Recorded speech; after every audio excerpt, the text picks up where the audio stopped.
Hello बच्चों, कैसे हैं आप लोग। एस कोचिंग सेंटर में आप सबों का बहुत बहुत स्वागत है।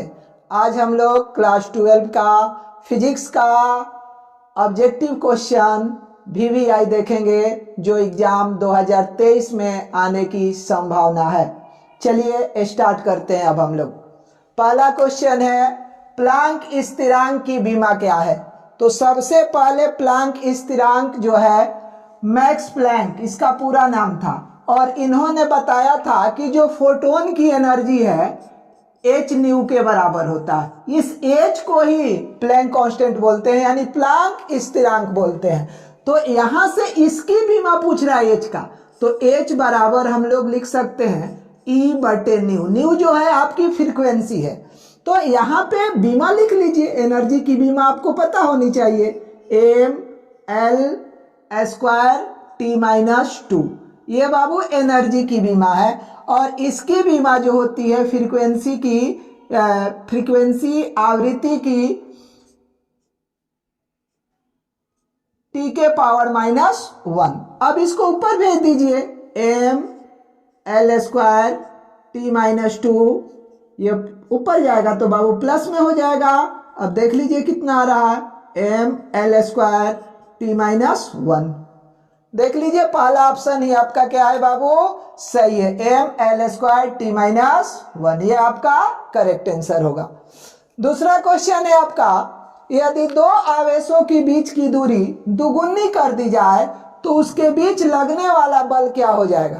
तो बाबू एक कूलॉम लॉ है आपका, और कूलॉम लॉ में आप लोग पढ़े होंगे, दो आवेशों के बीच लगने वाला जो बल होता है 1/4 pi epsilon not Q1 Q2 by R²। लेकिन कह रहा है बाबू दूरी जो है वो दुगुनी करना है, तो यहां देख लीजिए 2R² मीन्स 4R², यानी जो दूरी हो जाएगी 2R जब दूरी कर दी जाएगी तो उसके बीच लगने वाला बल जो होगा बाबू 1/4 गुना होगा।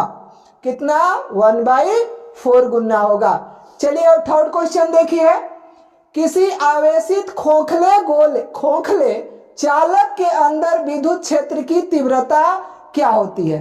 तो किसी खोखले गोले के अंदर बाबू किसी प्रकार का चार्ज नहीं होता है। मीन्स अगर हम लोग विद्युत क्षेत्र की तीव्रता की बात करते हैं तो इसका फॉर्मूला होता है 1/4 पाई एप्सिलॉन नॉट Q/R²। लेकिन बाबू खोखला गोला है, या गोला के अंदर किसी प्रकार का चार्ज ही नहीं रहता है, तो इस Q की जगह पे अगर 0 रख दे तो पूरा E का वैल्यू जो हो जाएगा वो आपका 0 मिलेगा। यानी किसी आवेशित खोखले चालक के अंदर विद्युत क्षेत्र की तीव्रता जो होती है बाबू वो 0 होती है। कितनी होती है, 0 होती है। चलिए अब बाबू 4 नंबर क्वेश्चन देखिए, ए तथा बी के बीच समतुल्य धारिता क्या होगी। ये आपके सामने एक फिगर दिखाया गया है, इसमें 3 कैपेसिटर है बाबू। एक का कैपेसिटेंस आपका 3 माइक्रोफैराड है, एक का 2 माइक्रोफैराड है, और एक का 4 माइक्रोफैराड है। तो यहाँ पे बाबू ध्यान दीजिए कि इस फिगर में ये 2 कैपेसिटर जो है ना, ये 2 कैपेसिटर जो है आपका बाबू पैरेलल में जुड़ा हुआ है। किस में जुड़ा हुआ है, पैरेलल में। और पैरेलल में जो आपका समतुल्य कैपेसिटेंस होता है Cp बराबर C1 plus C2। Means add करके देख लीजिए कितना माइक्रोफैराड हो जाएगा, 3 + 2 यानी 5 माइक्रोफैराड। ये आपका हो गया बाबू 5 माइक्रोफैराड। अब इसी में देखिए एक सीरीज में 4 माइक्रोफैराड जुड़ा हुआ है, और ये A पॉइंट है और B पॉइंट है। अब बाबू ये किस में है, सीरीज में। तो सीरीज के लिए समतुल्य जो आपका कैपेसिटेंस होता है 1/CS बराबर 1/5 1/4। अब यहां से सॉल्यूशन कर लीजिए, 20 LCM हो जाएगा इसका, 4 टाइम्स जाएगा, 5 टाइम्स होगा, यानी 9/20। लेकिन आपको वैल्यू बाबू CS का चाहिए तो पलट लीजिए, यानी 20/9 माइक्रोफैराड। तो देख लीजिए कौन सा ऑप्शन सही है, यानी ऑप्शन ए सही है। ए तथा बी के बीच के समतुल्य धारिता क्या होगा इस फिगर में, तो 20/9 माइक्रो फैराड होगा। चलिए एक और क्वेश्चन है आपका 5 नंबर देखिए, दशमिक संख्या 25 का द्वि आधार, यानी ये डेसिमल नंबर है और इसको बाइनरी नंबर में चेंज करना है। तो इसके लिए ज्यादा कुछ नहीं किया जाता है बाबू, ये 25 है ना, और बाइनरी का आधार जो होता है वो 2 होता है, तो इसमें 2 से डिवाइड करते चलेंगे हम लोग। तो 2 से डिवाइड कीजिए तो 12 हो जाएगा, 1 आपका रिमाइंडर बच जाएगा, फिर 2 से डिवाइड कीजिए 6 हो जाएगा, अभी रिमाइंडर आपका 0 हो जाएगा, फिर 2 से डिवाइड कीजिए 3 हो जाएगा, रिमाइंडर आपका 0 हो जाएगा, फिर 2 से डिवाइड कीजिए 1 हो जाएगा, रिमाइंडर आपका 1 हो जाएगा। बस इसी को रिवर्स करके लिख दीजिए, आपका आंसर हो जाएगा। यानी देख लीजिए कौन है, 1 1 0 0 1, यानी ऑप्शन नंबर सी सही है।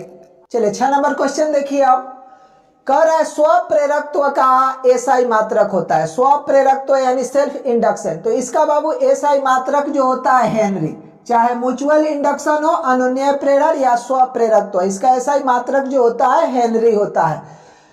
7 नंबर क्वेश्चन है आपका, पी प्रकार के अर्धचालक में मुख्य धारावाहक होता है। तो बाबू पी प्रकार के अर्धचालक में ना ट्राइवैलेंट हम लोग इम्प्योरिटी मिलाते हैं, यानी अशुद्धि मिलाते हैं, मीन्स इसमें आपका आंसर जो हो जाएगा बी नंबर, यानी छिद्र हो जाएगा, या बीबर कह सकते हैं या होल भी बोला जा सकता है।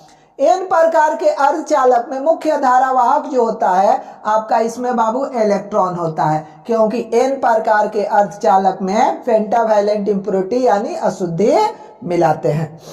विद्युत आवेशों के बीच लगने वाले बल को कहते हैं। तो विद्युत आवेशों के बीच जो बल लगता है बाबू, वही आपका है कूलम्ब का नियम, दो आवेशों के बीच लगने वाला बल है।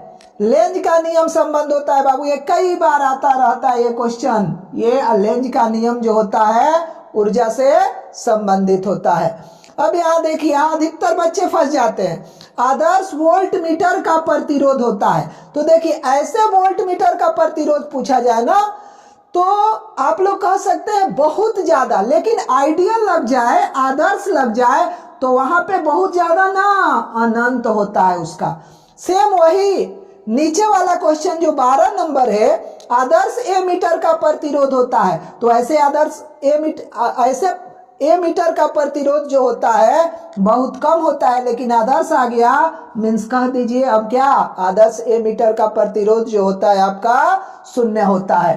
चलिए अगला क्वेश्चन देखिए, ट्रांसफार्मर में अपरिवर्तित रहने वाली राशि, यानी ट्रांसफार्मर में कौन सी राशि चेंज नहीं होती है इसमें। तो ट्रांसफार्मर जो है आपका स्टैटिक डिवाइस होता है जो इलेक्ट्रिक पावर को one side to another side transfer करता है, लेकिन यहाँ पे कंडीशन लगता है विदाउट चेंज इन फ्रीक्वेंसी, यानी इसमें बाबू जो आपका आंसर हो जाएगा वो आवृत्ति होगा। आवृत्ति ये अपरिवर्तित रहने वाली राशि है, वोल्ट बदल सकता है, धारा बदल सकता है, लेकिन आवृत्ति नहीं बदल सकती है।